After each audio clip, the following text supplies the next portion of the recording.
Эрдэнэс үйлдвэрлэлийн технологийн парк.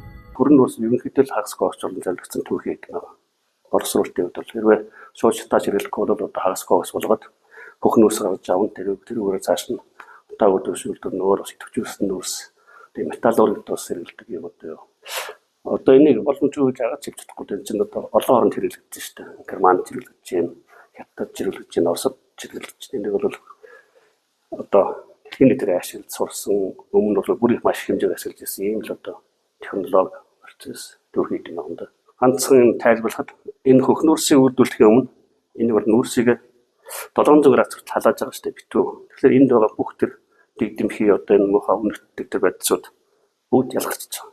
Үйлдвэр хэмжээ. Тэгээд дараа нь энийг авчираад одоо эргүүлээд хэлбэржүүлээд одоо ашиглаад бол одоо сайдуулсан шахмал төсөөс эрс одоо тийм одоо сайжирсан тийм үзүүлэлт гарах хэрэгтэй. Энэ нь бол гардаг. За хөхнөөс үйлдвэрлэх технологиос маш одоо ашигтай гэж хэлж байна. Одоо яг л эндээс одоо шатдагхий гарна. Тэгээд бас дайвар бүтээгдэхүүн давирхаа гэж гардаг юм байна.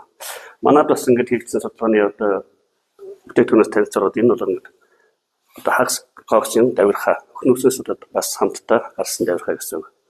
Одоо ерөнхийдөө бол энэ бол одоо хараад давирхаа бол одоо гол агаарыг бохирдуулж байгаа зүйл шүү дээ. Тэгэхээр бид бол энийг урчлаа салгаж чинь гэсэн үг. Технологийн процесс явж байна. Тэгээд энийг бол бас шууд одоо хаяхгүй энийг бол энэ зүйл хими юмтай түүхийдэн байна. Энийг одоо манад энэ төхөөрөмж байна. Энэ одоо өстрөгчөрөх төхөөрөмж. Энэгээр боловсруулад ингээд ийм бензиний дизелийн түвшнийг ингээд фракц гаргаж авах ийм боломжтой байна.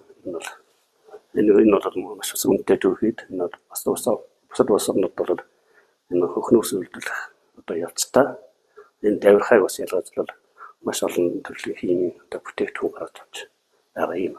Эрдэнэс үйлдвэрлэлийн технологийн парк.